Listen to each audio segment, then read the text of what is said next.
again, everyone. Welcome back to the Fandom Zone podcast. I'm Charles Skaggs, back in the Fandom Zone, ready to talk the Umbrella Academy with my wonderful co-host, wonderful friend, and fellow human being trying to figure out what to do on Labor Day weekend when there's everything shut down because of a pandemic. Jesse Jackson. How you doing, Jesse? I am great, Charles. I am really excited about talking about this series. You had shared for a while how much you really enjoyed it. And so I just recently watched it, and when we were talking about what to talk about next, I was eager to join you to talk about kind of a unique series. Yes. So here at episode 190, getting close to 200, we are going to talk Season 1 of the Umbrella Academy. We're going to do our little review, season review. We're not doing breaking it down by individual episodes once a week. We're going to do the entire season at once. And, of course, this was Season 1 of the Umbrella Academy, which debuted on Netflix way back on February 15th, 2019. So yours truly was on this one. Jesse's just now getting caught up after hearing me and apparently his wife try to get him into this. So he ignored what I was saying, but once his wife got involved, Jesse was right there. So I guess props to being devoted to your wife. Not quite the story, but there is elements of certainly truth in there. No, what had happened is, and you know this feeling as well, Charles, there's so much out there, you just can't get to it all. Yeah. And I had not read the comic, so this was just something like, I gotta watch it. I gotta watch this. And a couple weeks ago, my wife is retired now, so she can binge a lot more TV than I can. And I got home, and she's like, man, Susan, who's her workout partner, recommended the Umbrella Academy. I'm watching it, and it's really good. And I look like, what? What? Okay, I know the Umbrella Academy is pure comic book science fiction, and you don't watch any of that. Why are you doing it? She goes, well, Susan recommended, and it's got all kinds of time travel stuff and things, but it's really good. So we did a little bit of a, okay, you're cheating on me discussion, right? Yeah. Like when you binge stuff as a couple. She's watched the first season. We've held off. We're going to watch the second season together. But I'm like, okay, if it's that good, she's watched it. Charles has watched it. I've got to do it. And this is one of those things where you go, I kind of regret being late to the party. Yeah. But I'm still happy I got there all together. Well, now, better late than never, obviously. Yeah, so, hang on, and then I want to ask you a question. Go for it. But there's a line that I love in West Wing where C.J. Craig asks Sam Seaborn a question, and he says, we're going to ignore the fact that you're late to the dance, and we're going to embrace the fact that you attended it all. Yes. And so that's kind of where I am on that. Where you had read the comic, I take it, right? Talk to me a little bit about your background with this series. Well, so give a little background on this TV series a little bit before I get into that. This is based off of the first Umbrella Academy miniseries, the Umbrella Academy Apocalypse Suite, which came out back in 2007, 2008 from Dark Horse Comics. It ran for 6 issues, written by Gerard and Gabriel Bay.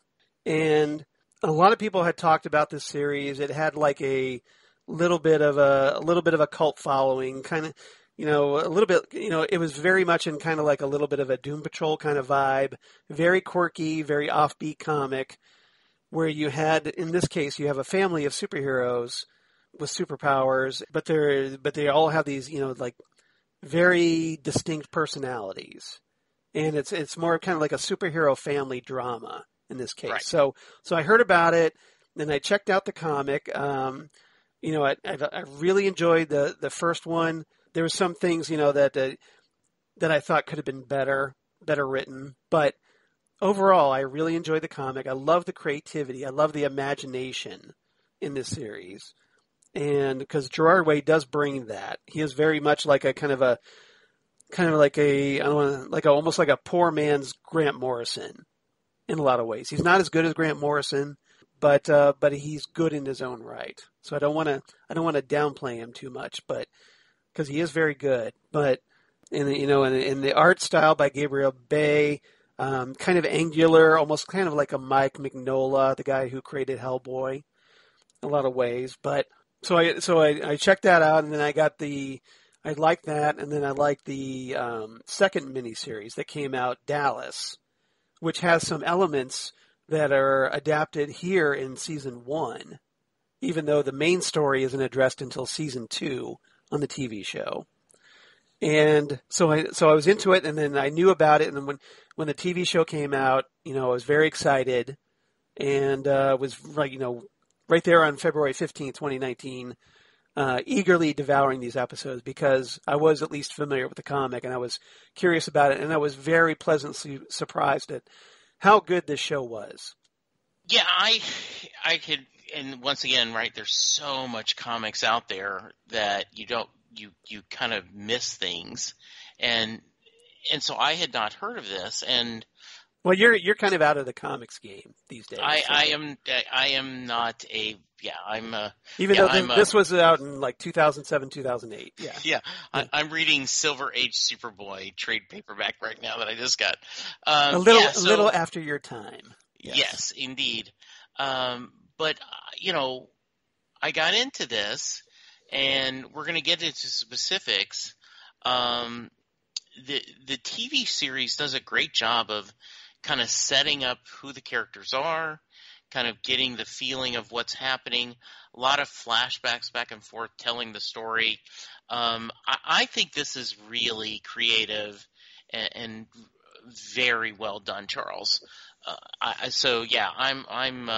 glad that we're going to talk about it, and I'm glad this has been so successful. It's nice to hear when they honor the source material and do well with it. Yeah. I mean, one of the things, there are some notable differences from the comics, which we can get into later if we have time. But so it's not really a straightforward adaptation. I'd say this first season is probably maybe a 50-60% adaptation of the original Umbrella Academy Apocalypse miniseries with, like I said, a little bit of Dallas, the follow-up, thrown in.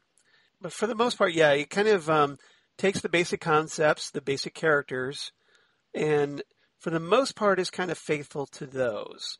I mean, the characters are very recognizable if you read the comic, but in your case, if you haven't read the comic, I think these characters are, very relatable in a lot of ways. You're going to, essentially, it's a big family, like I talked about, and there's a lot of distinct personalities, so you might like some family members more than other family members and may connect with certain ones. But they all bring something to the table.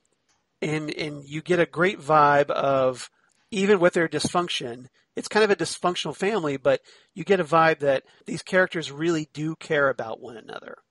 And I think that's the heart of the series for me. Yeah. So do you know anything about, I guess... Jeremy Slater is the showrunner. Executive producer. Yeah. So you usually have trivia or backgrounds. I did not know much about this guy. Yeah, I didn't come prepared for that, but. Okay, sorry. Well, that's all right. According to IMDb, he worked on the Exorcist TV series, Fantastic Four screenplay, and he has been announced he's doing a Moon Knight TV series. Yeah, after Umbrella Academy, that would be fantastic because I'm a big Moon Knight fan. I am a big Moon Knight fan too. I remember that, so I think that could be interesting. So this guy does not have a long resume.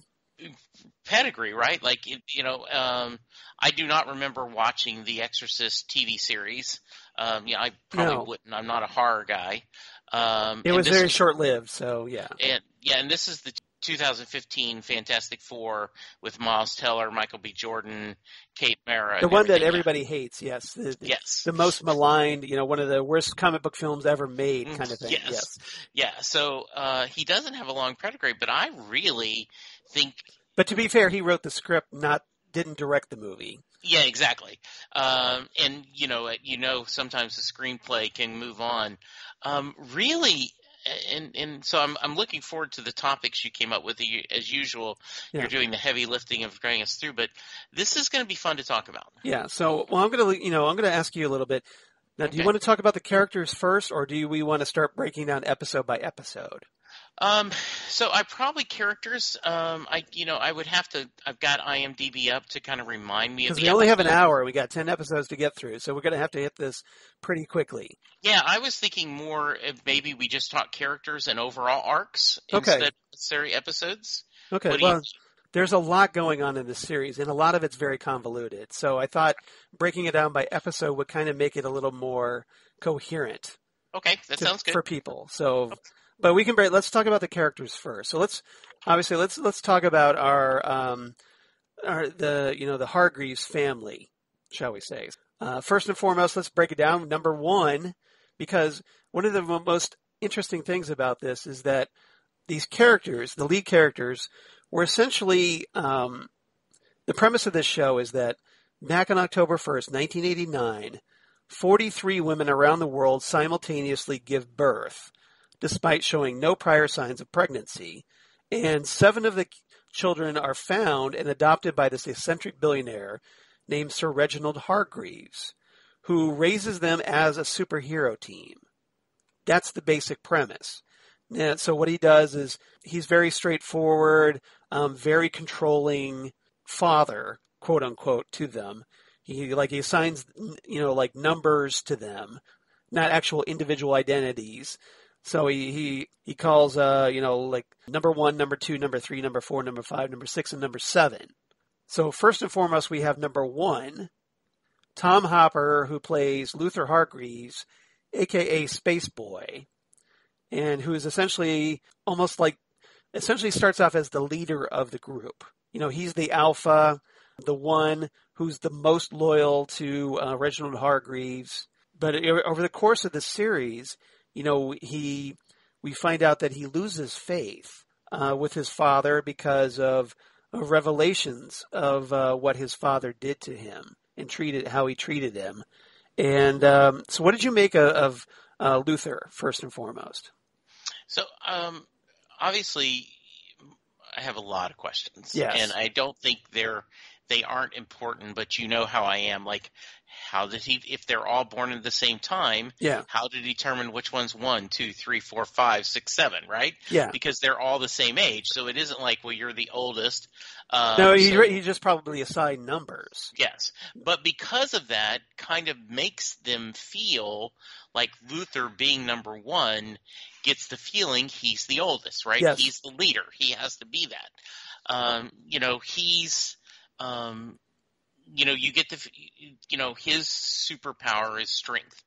And you find out through the series that he had gone through we get a reveal of he had almost died, and to save him his dad had to do something. I don't want to be too spoilerish. Yes. But it's a neat reveal. The show's been out since 2019. I'm pretty sure you can go ahead and spoil it. Well, but there are people though that are not watching it. Well, and so that's why. But this is a review, so we might as well talk about it because that's what we do here. We spoil stuff.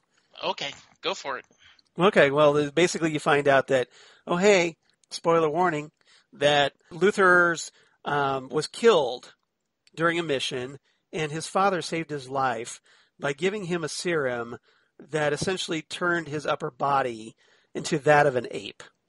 Yeah, and why just the upper body? Why wouldn't it be the whole body? Why wouldn't it be his face? It's because the serum, that's how it works. I understand, yeah. So Luther is very loyal, very not the brightest bulb. Right. In the, he is in a lot of ways the stereotypical strong guy, just all brawn, no brain. Right. But I liked him. I liked his. Well, he's not an idiot. He's just but he's not super intelligent. Yeah. Yeah, exactly. But he's not. I found him very stubborn and also very kind of single-minded. Like, we got to protect Dad. We got to protect Dad. We got to do Dad's legacy. We got to do this. So a very likable character. Tom Hopper does a great job of playing him. Yeah, he does. And if you're a Game of Thrones fan, you probably recognize him from playing Dickon Tarley. Yes. The guy who got his name made fun of on before getting crispy fried by Daenerys in Game of Thrones. So number 2, we have Den Castaneda as Diego Hargreaves, a.k.a. the Kraken, who's essentially like a rebellious, but, he's the one who buys the most into the whole superhero thing. He's got this ability to curve the trajectory of anything he throws, which is usually knives. And what he does is, he's the guy. He's essentially like he's a Batman wannabe. He's out there going after bad guys, trying to work with the police, and has kind of like a dubious relationship with them at best. And he's got a love interest who's this detective Eudora Patch, who's his former lover, and it's almost like they have sort of like it's almost like a variation on a Jim Gordon Batman, Commissioner Gordon Batman type relationship. Only this one's like they're the same age and they're romantically involved, and opposite genders, obviously. Yeah, he is. There's a lot to like about him. He can be a little rough around the edges. Tends to be dismissive of the rest of the family, and like he's out fighting the good fight, and he has a little bit, just a shade, a coloring of Rorschach from Walkman. What you mean, Watchmen? Thank you. Yeah, like just a little bit. I don't mind hurting people. Yeah. And so interesting character. See, I almost kind of see him more as a like Roy Harper from the Titans, from the Teen Titans. I could see that. Like an speedy Arsenal type, the kind of the bad boy of the group. Yeah, I could see that vibe. That's a very fair vibe. I just thought he was a little bit more not afraid of hurting people. Yeah. And that's where that takes. But yeah, very likable guy. I liked his relationship. He does have kind of a softer side. Yeah, we find that later. Yeah, and I also really liked his relationship with, his ex-girlfriend. The things, and that ends up being a driver later in the episode in the series. Yeah. That I think is really nice. That gives him a very good arc. Okay. Number 3, Emmy Raver Lampman as Allison Hargreaves, a.k.a. the Rumor, and Allison's a little different from the others because essentially she's a celebrity when this show starts. She has the ability to control minds and bend reality with the phrase "I heard a rumor," kind of like I heard a rumor that you punched yourself in the face, right? And then said victim punches themselves in the face uncontrollably. So that's essentially her power, and she also Allison has. What we find out during the course of season 1 is that she and Luther have feelings for one another, even though essentially they're brother and sister, but because they're obviously from different mothers and different parents, right? That they're physically, genetically not related. Right. They're only related because they've been adopted by Reginald Hargreaves. So, on one hand, it's kind of like, well, you have a brother and sister sort of falling in love with one another. But genetically, they're not really brother and sister. Yeah. When this first storyline comes up, my initial reaction is, hey, wait a minute. But then very quickly I go, it is like they are, they were forced together. Mm-hmm. And even though you were raised as siblings, there is no at all genetic blood relation whatsoever. So it does make a little sense. I liked Allison a lot. It's an interesting concept that she is quote unquote famous. She's well known. She is like a Beyonce, yes, or something. Well, she's a movie star, so essentially, yeah. And so well known, and one of the things as you read, or as you not read, you continue to watch the series, is that there is, depending on which sibling, there is various levels of celebrity in that, and like that they were well known as the Umbrella Academy. Never did understand that name of why they called the team that, but she has really raised, like she has almost like she started out as a Mickey Mouse Club member, Yes. and now has become this megastar. Yeah, that's a good comparison. Almost like kind of like what's her name? Miley Cyrus. Back when she was doing Hannah Montana and then Right. became a megastar. Yes, absolutely. Yeah. But Allison also has a very complicated relationship with Vanya, whom I'll talk about a little bit in a minute. But so number 4, Robert Sheehan as Klaus Hargreaves, a.k.a. the Seance. And Klaus is one of my favorite characters on this show because he's a very flamboyant, starts off being a drug and alcohol addict. He's a bit of a manipulator, very roguish in a sense, very self-absorbed in a lot of ways. And he has the ability to communicate with the dead and temporarily make them corporeal. And through the course of the series, it's revealed that he is able to see number 6, who we'll talk about in a minute, one of the family members that gets killed back when they were kids. And presumably was probably the reason they kind of dissolved as a group. Yeah. Initially. So Klaus makes for a lot of great comedic moments in this series. Great character. He's the kind of character that stirs things up really, really well. So what did you make of Klaus? So you are very aware I do not like conflict. I do not like yes, I know. Out of control characters necessarily. I have to be careful. And so at first I did not like him at all. And I went, okay, this guy's Jane Cobb on Firefly. Yeah. I do not like this person at all. But then you appreciate Jane exactly for the guy that stirs things up. Yes, and then and you later, as you've watched Firefly, you go, okay, he serves a purpose, and what a great character that is. Klaus is so well played by Robert Sheehan, because let's face it, if you saw dead people all the time, all apologies to the Sixth Sense, yes, you would want to stay messed up all the time too. Right. Right. And you see he is self-medicating. You also see you end up revealing that later in this series, and as we talk about the episodes, he experiences some time travel, has a relationship that haunt him. The idea that you're seeing your dead brother all the time. Yeah. You can understand why he's self-medicating, because if he's seeing all these dead people. Absolutely. And I also think that he has he has times of saneness and where he's actually very insightful.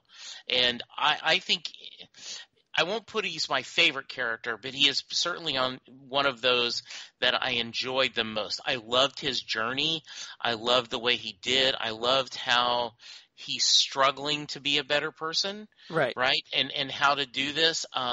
Because one of his journeys in this is that he tries to overcome, he regains his sobriety. Yes. In this, because he starts off being constantly, either drunk / stoned. Yeah. And part of his journey is that he realizes, well, if I get off the booze and the drugs, I can use my powers more effectively.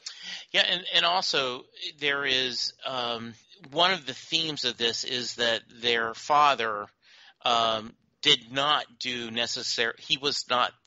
First off, he was a horrible father. He was a horrible but father, also yes. He was not the best coach at finding their talents and using them to be the best. I mean, one of the scenes you see is where, okay, Klaus needs to get used to talking to dead people, so let me just throw him in a, cemetery or a mausoleum and just let him fight.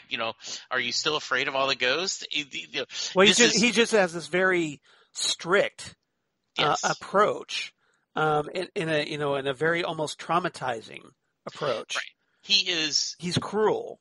Yeah, he is cruel, Charles, and it is his idea of training is the throw you in the deep end and you'll sink or swim. Yes, Right? exactly. That's how you're going to learn to swim. I'm just going to throw you in the deep end. It's a perfect analogy. Yeah.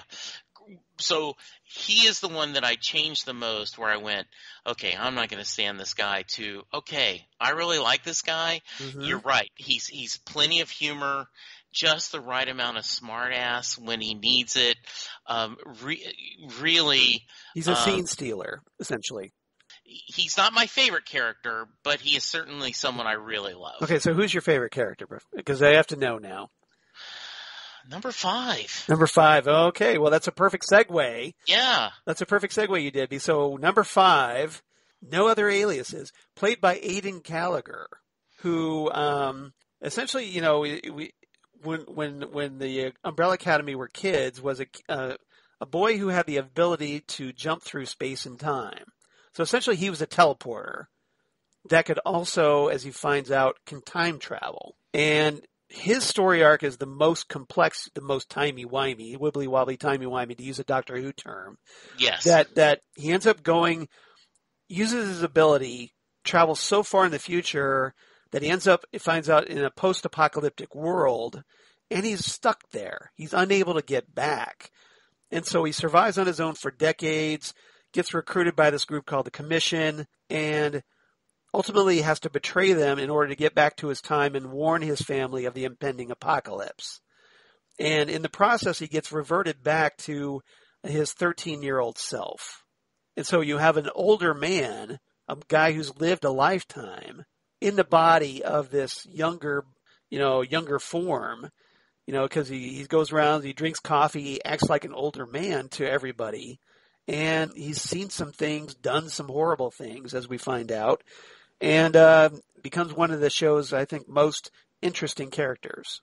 Oh, by far, the most interesting character for me, the one I rooted for the most, and this Aidan Gallagher who plays him, yeah, I think phenomenal, right? Yeah, everyone who's on the show does a great job, but I think by far, if I'm giving MVP, it's this guy, because he has to play as if he is a 56-year-old man in a 13-year-old boy's body. Right. And he does play that really well. That sense of experience and world weariness shows up in this young, youthful, body, really a strong range. And nobody takes him seriously because he's short and young, right. and he walks around. He still wears this schoolboy uniform. Yeah, the Umbrella Academy story with the high socks and the shorts and the tie. Yeah, exactly. Yes. Like a rich kid's prep school. Yes, look. And in the movie Castaway, right? Tom Hanks gets a relationship with a volleyball. Kirk. Wilson, yes, and he has a relationship with an inanimate object that sells so well. You buy it, you believe it, and it for the very same reason, right? Like, to keep himself from being insane, he was to this mannequin. Yeah. And now then, when he goes back to the past, there is that, and the scene when he gives her up is just really poignant. Yeah. I love everything about him. He is certainly not flawed. And one of the things we should stress in this series is there is a lot of shades of gray in each of these people. Yes. And they do this. And that is part of the reason why the show works so well. Yep. So number 6, who's not as active, at least in this season. He is more in season 2. I'll just tease that for now. Justin H. Min as Ben Hargreaves, a.k.a. the Horror. And Ben is someone that he has the ability to summon these tentacled, other dimensional horrors from his body and use them to, attack bad guys and whatnot. And when this season begins, when the series begins, we find out that Ben is dead in the present. Killed at some point. We don't know exactly how Ben died. But, there's like a memorial statue, and there's the implication that the team kind of dissolved after that death. And because Ben is deceased, well, hey, that means Klaus can see him. He can see his spirit. And essentially, Ben becomes Klaus's Jiminy Cricket, shall we say. Perfect analogy, yes. He's the conscience looming over Klaus, kind of trying to direct him to get his act together. And the two almost have a very symbiotic relationship in a lot of ways. So what did you make of Ben? So, you first, and I do recommend, I recommend cheating a little bit, Charles. I recommend having Wikipedia up. Yeah. And as you're watching to kind of give you like, okay, so I knew. Just to keep everything straight, or? Exactly, yes. And so to keep, so I understood who Ben was because of that. And I liked that idea. I am looking forward to season 2 because it does look like he plays a bigger part. Yes, he does. And I think that's nice. I also think it's interesting the way they pick what are the powers each of the children have, because they are not necessarily a standard, even though Luther is, he's super strong. But the others, like being able to talk to the dead, being able to manipulate people, telekinesis, bringing out teleportation. Teleportation makes for an interesting thought, and also that it's almost like almost like an X-Men vibe in a lot of ways. And we also, but not even necessarily traditional superpowers. And you mentioned originally we only think Klaus can talk to the dead. Yes. It's only during this series, as we go through the first season, he learns this other trick he can do. Yes. That he can temporarily make people, corporeal, right? Yeah. Well, one of the things that comes out during the course of the series is that where Klaus sees his father. Yeah. And his father makes this comment about that he's more powerful than he realizes. There's potential there, untapped potential.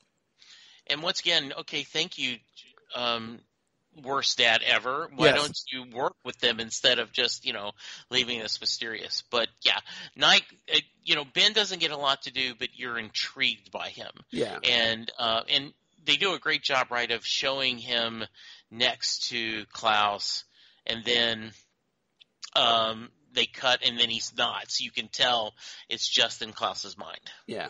And then number 7, we have Ellen Page as Vanya Hargreaves, arguably the most underestimated and the most troubled member of the family, a.k.a. the white violin. So number 7 is essentially Vanya was told early on by Reginald Hargreaves that she doesn't have any powers, she's very useless. And so essentially she's given the grunt tasks that Reginald Hargreaves doesn't want to do. So Reginald wants to do. He gives her a clipboard and helps him track the progress of the other members of the family. She's treated as almost an outcast from her own family. And one of the big revelations, of course, in the course of season 1 is that, well, hey, Vanya is arguably the most powerful member of the group. And she's so powerful that Sir Reginald felt that he had to suppress her powers because of the threat that she posed. And that comes to fruition. And ultimately, she becomes the major danger of this season, the cause of the apocalypse, as we find out. So what did you make of Ellen Page, whom, we've seen in X-Men The Last Stand and other X-Men movies as Kitty Pryde. She was in Inception. So a lot of people, the movie Super, if you're familiar with that movie. Yeah. So what did you make of Vanya? So by far the biggest name in the cast. Yes. And it's interesting to see her playing someone the most normal cast member. They show that she had written a book that wasn't very successful, but talking about, her time as being the outcast of the family. Yeah, the other one being, it's called like extra normal or something like that. Yeah. And I think one of the things I love about this series so much is Allison and Vanya is the only two, daughters, the only Yes. sisters. They're, Allison is trying to bond. She is wanting to be. But she's also been off being a celebrity in her own life. And Vanya's kind of built her own life. She is a violinist. She is a mediocre violinist at best, right? They talk about that where she'll never be first chair. And a lot of self-esteem issues. A lot of self-esteem issues. And the other members of the family have been kind of raised to just kind of forget and ignore her. Right. Like you would be, if there's a family meeting, they wouldn't even think to include her and even though she says I'm part of the family, and they just don't think of her because she's ordinary. Great reveal in one of the later episodes about how, once again, how big of a jerk Reginald is. Yes. How he turned his children against each other way. Absolutely.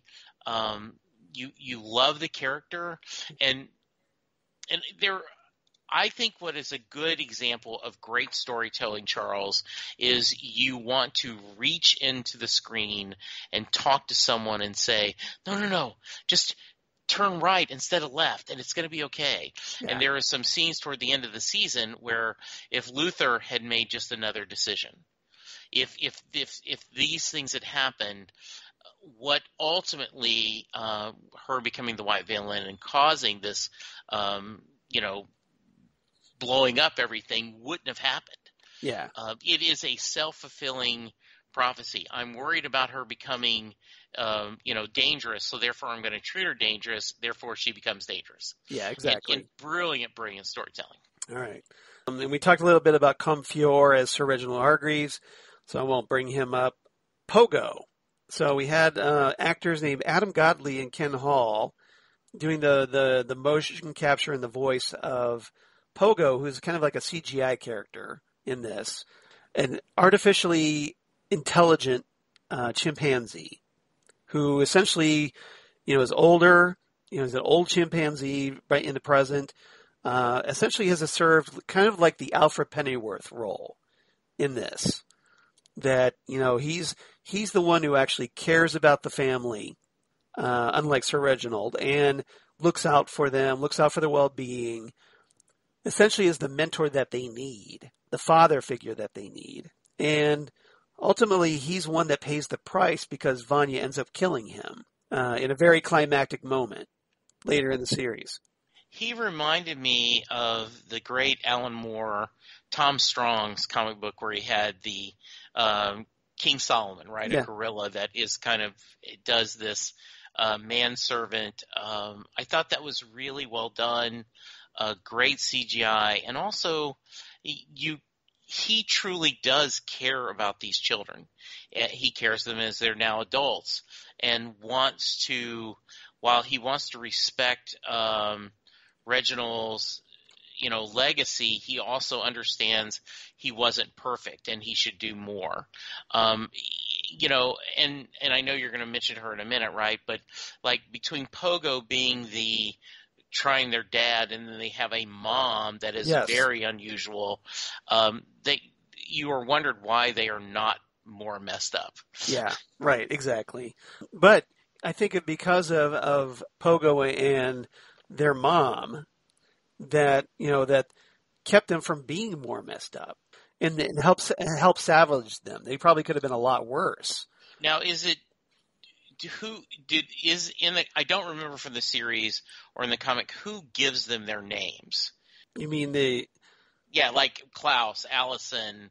Well, we don't know. Okay. We don't know that. At least I don't know that. Okay. Okay. Fair enough. But presumably, they were maybe their parents, because they were probably given names when they were born. Yeah. But, Reginald Hargreaves just refers to them as number 1, number 2, number 3, etc. Okay. So I'm guessing their natural parents did when he obtained them through whatever financial means. So we talked about the mom. Jordan Claire Robbins plays Grace Hargreaves, a.k.a. their mom. And we find out that mom, who's this very 50s throwback, kind of like someone you would see like on an old 1950s TV show. Yes. So June Cleaver. it's very Yes. June Cleaver, exactly. With the big pleated skirt and, being very helpful and friendly. And we find out that, she's essentially a robot that Sir Reginald created, who essentially acts as the Umbrella Academy's adoptive mother.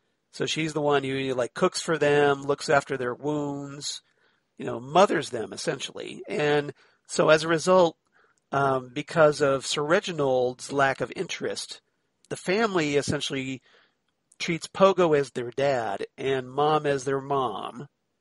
And as a result, they care a lot more about their mom and Pogo than they do Sir Reginald. Yeah, they do. And they have a great affection to Mom. They talk about her. They are protective of her. They worry about her. They do not think of her as a robot. They think of her as their actual mom. Yeah, especially Diego, who during the course of this season, Mom starts to break down. Yes. It's been, few decades, and she's starting to malfunction.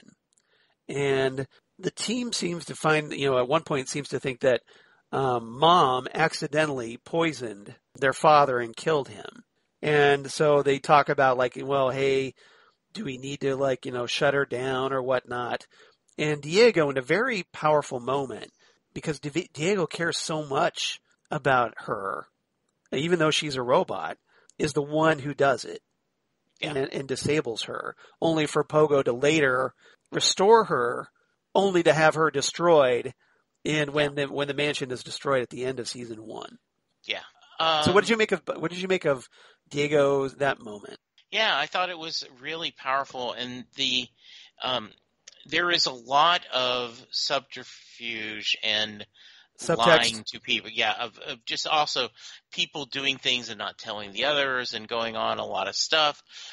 This is definitely a series that is one long story, not individual episodes that build together. Like this is built to be, if you don't binge it, this is a novel. This is not individual. Like there are TV series, like I think Fringe did a great job of telling individual stories in each episode, yet building a bigger arc. This is a bigger arc, period. Yes.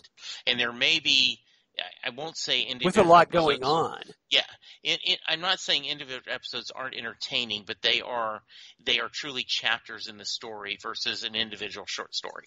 Yeah, I mean, there are little smaller stories within them, like, say, Klaus's trip to Vietnam, or, just that Luther and Allison's romance. Yes. Within the show, subplots.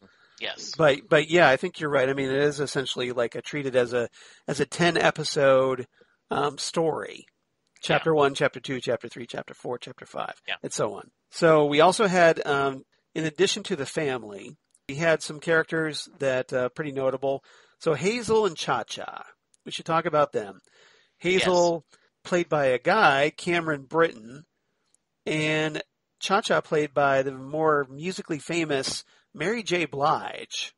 Yeah. In an acting role, who are essentially a pair of assassins that are sent back to essentially stop Five from doing what he's doing.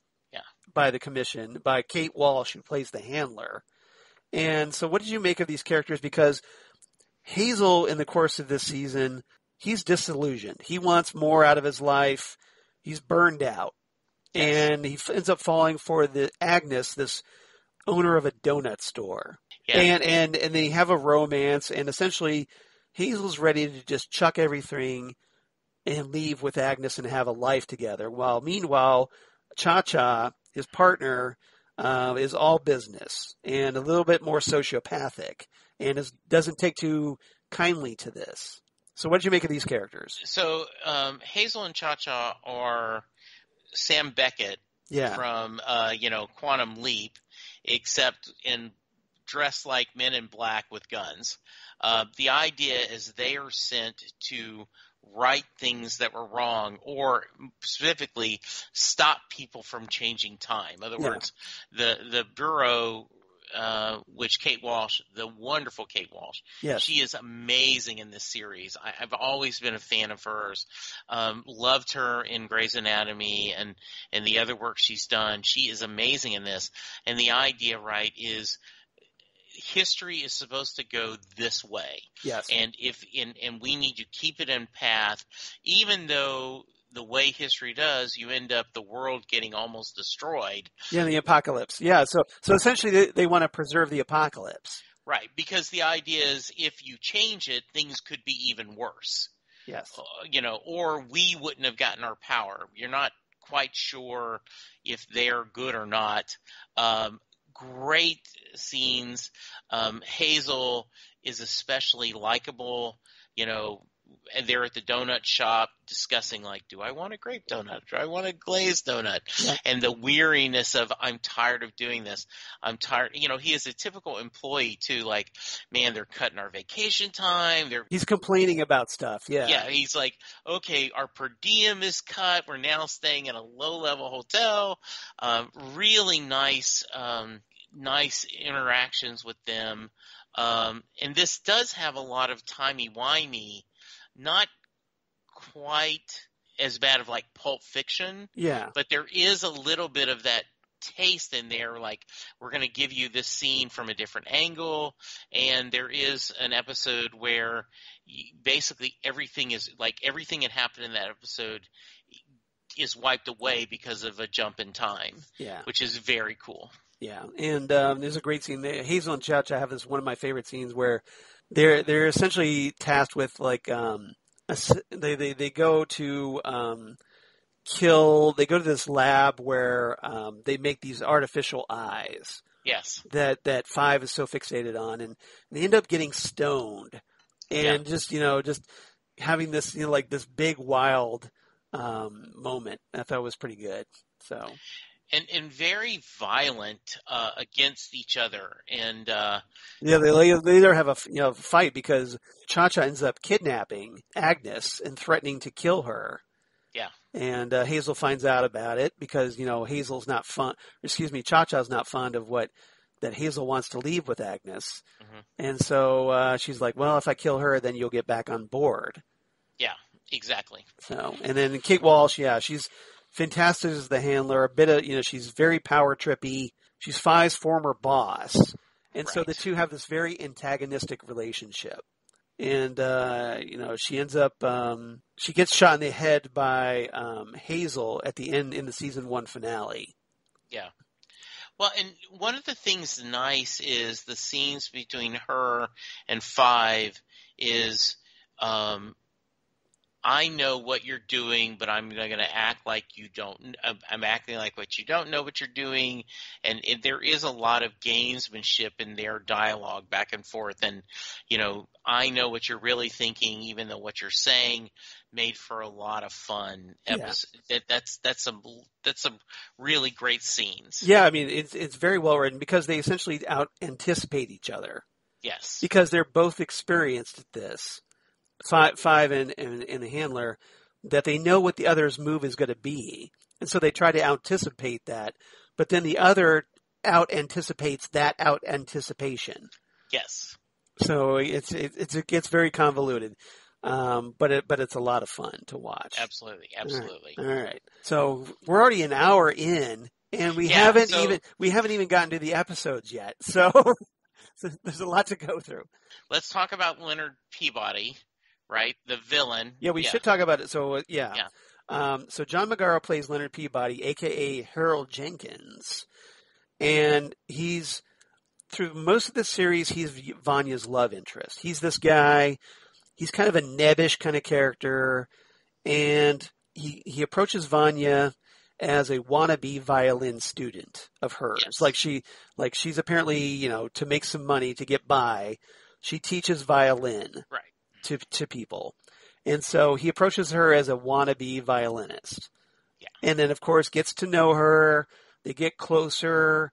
And through the course of the series, you find out that, well, hey, he's manipulating her. Right. And you find out that essentially what he was, there's a big revelation that he was a kid who was a big admirer of the Umbrella Academy when they were kids. Right. And became obsessed with them. And he shows up at this one celebration or whatever, and he's got his own mask on that he made, and they're like ready to join the team, and he gets publicly humiliated by Sir Reginald Hargreaves. Yes. And shut down, and as a result, he becomes bitter. But because he's so obsessed with them, it's almost like this compulsive behavior that he has to learn more about them. And so he ends up discovering Sir Reginald's diary, which has all the information about Vanya's potential in it. And so as a result, he works on her, and with the idea that he wants her to discover her powers and unleash her true potential. Yeah, the premise, right, is he is born the same day as they were, but Yes. he was not born. He was born through traditional manners. Yeah, he didn't have any powers. Yeah, and so, his mother died in childbirth or right after. And his father was abusive. And so there is this whole, and then you don't, there is in the very first episode, the Claw steals something so he could buy drugs, and that's where you find out later in, one of the later episodes, that's where the diary came from. Yeah. It was inside this very ornate case. Yeah. And so Klaus is going to pawn the case, so he tosses the contents into a dumpster. Right. But then Leonard Peabody, aka Harold Jenkins, gets that diary, gets a hold of that diary.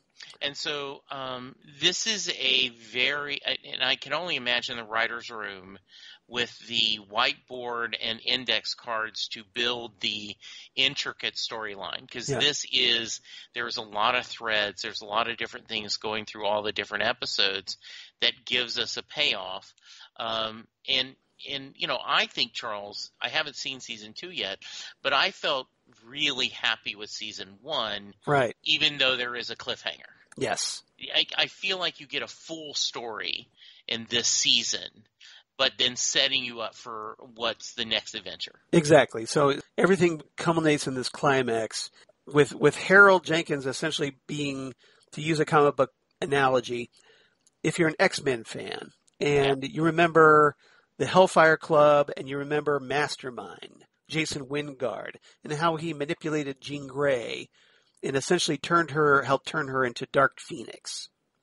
That's essentially what happens here with Vanya. And so that, in the final episode, Vanya is power tripping at this point because her powers have finally, after years of repression and being subdued by medication and whatnot, that she unleashes her powers, goes that dark route, that Dark Phoenix route, kills Pogo, destroys the mansion, and ultimately it all leads to this theater where there's this big climax because you've got the Umbrella Academy having to fight against soldiers from the Commission, and they're trying to stop Vanya from unleashing the apocalypse.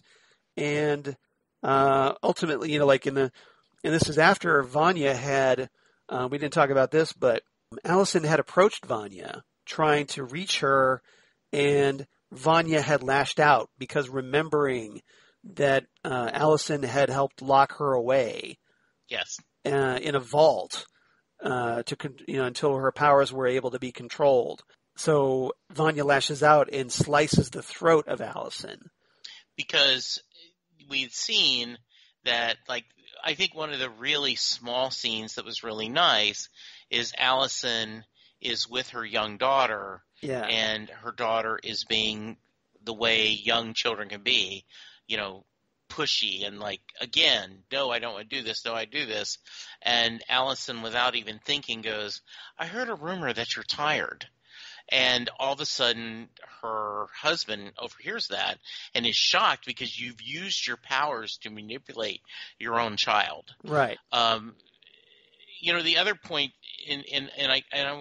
I don't think we're going to have time to go through every episode, but there's a couple things I want to talk to you about, especially the music in the series. Yeah, we need to talk about that. I was trying to wrap up the final episode, and then we could talk about the music a little bit. Yeah, so I'll let you go back to it, but the beauty of this series is you start out with them all on separate pages. Yeah. And by the end, they truly are back again a family and a team.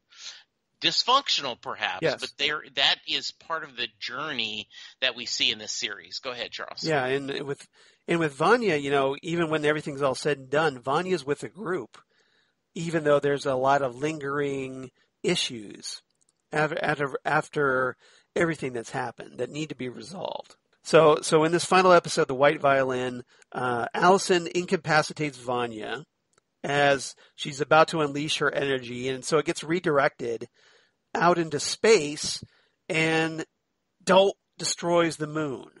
So essentially you have moon fragments raining down and essentially destroying the world. But 5 suggests that they use his abilities to travel back in time to stop this particular apocalypse. And as everything gets consumed, the Umbrella Academy transport back in time.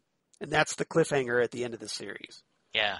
At the end of the season, rather. Excuse me. We've hit a lot of highlights, but this is something that we have given highlights only. There is a lot of storyline that we don't share. There's There's so a much lot to of talk journey. about this here. is really good. So, and we want to leave some of it to do. In previous episodes, I've talked about how much I enjoyed on Stargirl, the amount of music they've used. Yes. This is on steroids. The soundtrack of this series is amazing. And so many good songs, so many on-point songs. You want to talk a little bit about that, Charles? You had shared with this. We've talked about this before, like Next Stop Everywhere or Phantom Zones. We've talked about this as I was watching. So you want to share a little bit of that? Yeah, so Gerard Way, who, like I talked about, was one of the co-creators of the Umbrella Academy. Well, he's also the lead singer of My Chemical Romance, the band. And so obviously he has a very heavy musical background as a musician. And so I have to think he had a very heavy role in helping to pick the songs for this series to match up with episodes. And especially, one of the great things about the Umbrella Academy, and this carries into season 2, they have some phenomenal fight scenes. And as a result, they have some great music that accompanies each fight and gives it its own individual flavor. And, just it has some fantastic songs. So like right from the start, we get in episode 1, the first thing we hear is the Kinks picture book. The classic Kinks song from the 60s. Kind of an obscure Kinks song, but it plays so well and sets the tone so perfectly as you're seeing Sir Reginald with, being followed by all these baby carriages. Yes. And then, you get other songs in this. You get Istanbul, Not Constantinople by They Might Be Giants. Run Boy Run by by Woodkid, which it plays up very effectively when you see 5 in the future. Yeah. Anna Mance, Goody Two Shoes, Queen's Don't Stop Me Now. Yeah. Paloma Faith's cover of In Excess's Never Tear Us Apart, which was very powerful. The Yardbirds' Lost Woman. The Hollies Were Through. Sinner Man by Nina Simone. I talked about that great moment where Hazel and Cha-Cha were stoned. That gets accompanied by this song called Shing-a-Ling by Tom Swoon, which, it's this wild, crazy moment that fits that perfectly. Noel Gallagher, who was one of the lead singers in Oasis, his solo band, Noel Gallagher's High Flying Birds, does In the Heat of the Moment. Gerard Way contributes a couple of tracks, including a cover of Happy Together, and at the end, in the final episode, he does a cover of Hazy Shade of Winter, which of course was the Simon and Garfunkel classic. But Gerard Way does a version of the Bangles cover of that. Yes. More of a rocking version of that. And by far, one of the best is toward the end where Vanya is playing because the violin. So there is this classical music, and she's so powerful. Yes. And you see the scenes of her just involved with her music, and there were some great fight scenes to that classical music. Really great choreography. One of my favorites has to be Leslie Gore's "Sunshine, Lollipops, and Rainbows." Yes. Which was a very, very hilarious moment that gets used. I think it was, I'm trying to remember. I think it was in like the penultimate episode, but I thought it was done really well. And you get like Saturday Night by the Bay City Rollers. You get Barracuda by Heart. So many great songs in this. Yeah. I mean, they do a great mix of indie rock songs and then top 40 rock songs and compared classic rock songs you get. And then oldies, like from the 50s and 60s. So so really well done. A lot for everybody. Anybody who has a particular musical taste to enjoy. Yeah, and like I said, we've been a little bit over hours, so I know we need to wrap this up. But there have been a lot of good comic book TV shows over this past, 5 or 6 years, and I certainly. I feel like this is a golden age of comic book TV. I'm not going out on a limb here, but this is certainly worthy of anything we've done. I mean, now you understand why I was recommending it for so long. You need to watch this show. Yeah, I absolutely do, and it's hard to rank things because they're all great in their own way. Well, especially when we're talking about the season as a whole. Yeah. Yeah. But when you think about how well Watchmen was and how powerful that was, this is in its own way just as well done. Yes. This is just really, really amazing how well Netflix has done, and I'm so glad. I'm looking forward to the second season because you have said it's just really it's really well done. Yeah, it's great. So kind of to set it up a little bit without going into too much detail.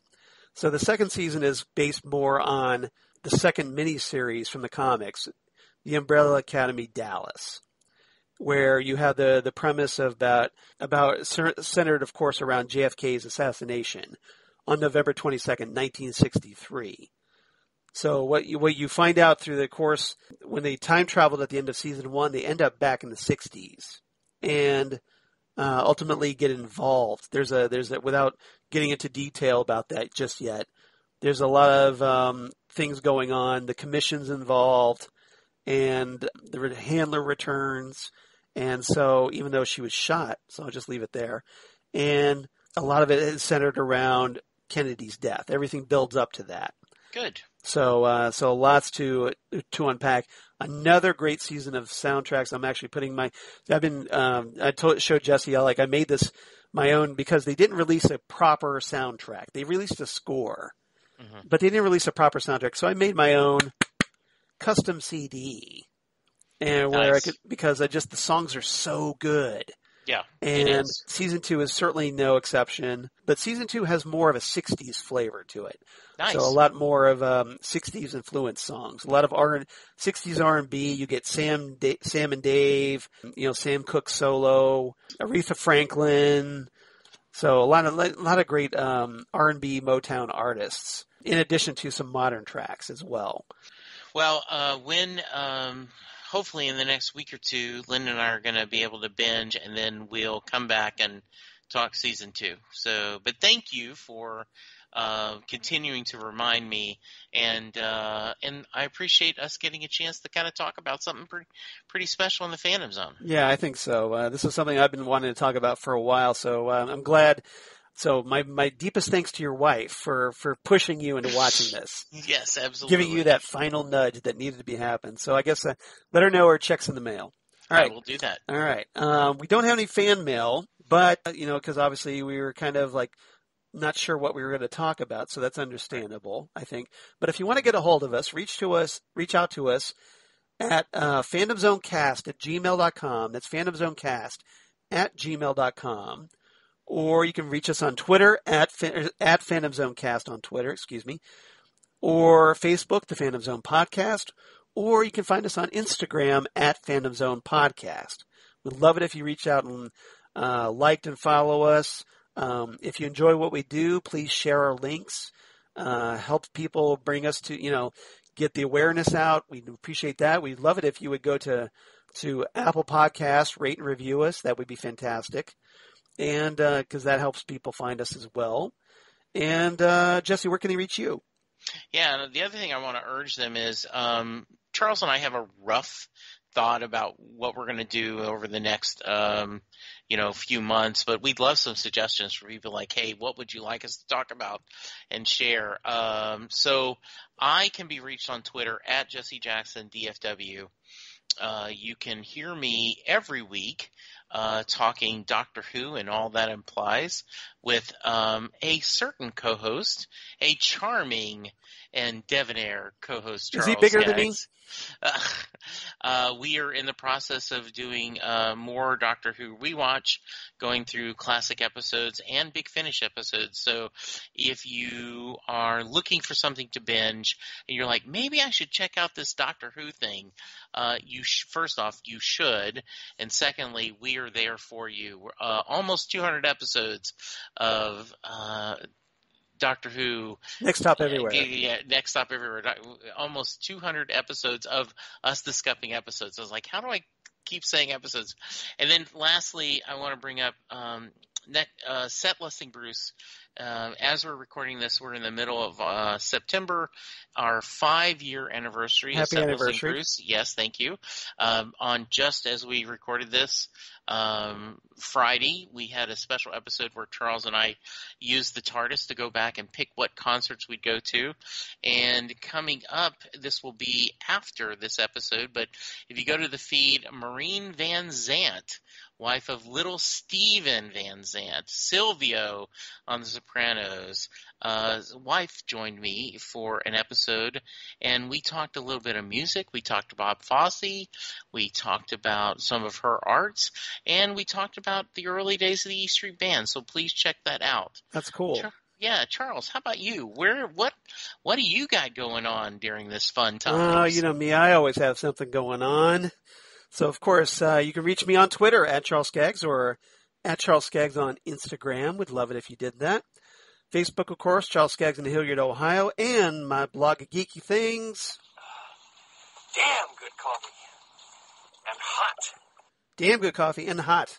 We're going to talk about all the stuff we talk about here on the Fandom Zone podcast.